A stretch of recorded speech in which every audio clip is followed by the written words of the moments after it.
Good evening. ఆ, ఈ చిత్తూరు పట్టణానికి గిరింపేట బాలాజీ కాలనీకి చెందినటువంటి కవిత అనే దివ్యాంగురాలు, వయసు 35 సంవత్సరాలు.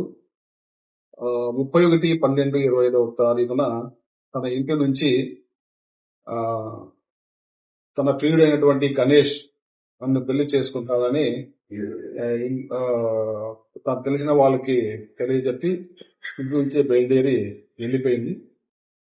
ఇంట్లో వాళ్ళకి ఆ రోజు రాత్రి ఎంత సమయమైనా కూడా ఆమె తిరిగి రాలేదు. మరుసటి రోజు వాళ్ళకి అనుమానం వచ్చి ఈ వికలాంగులు, ఈ గణేష్, ఈ కవితకు ఇద్దరికి ప్రేమ వ్యవహారం ఉన్నందువల్ల ఆమె ప్రేమ వ్యవహారంలో గతంలో చాలా సార్లు పంచాయతీ చేసినటువంటి వికలాంగుల అసోసియేషన్ ఉన్నటువంటి మురళి, చంద్రశేఖర్ వాళ్ళ దగ్గరికి వెళ్ళడం జరిగింది. అప్పుడు చంద్రశేఖర్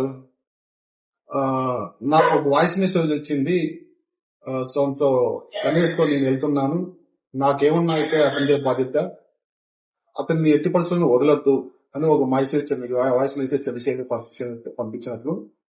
తర్వాత ఆయన రాలేదు. దాంతో ఆ వాయిస్ మెసేజ్ చూసిన తర్వాత వీళ్ళకు అనుమానం వచ్చింది. మనకు పోలీస్ స్టేషన్ లో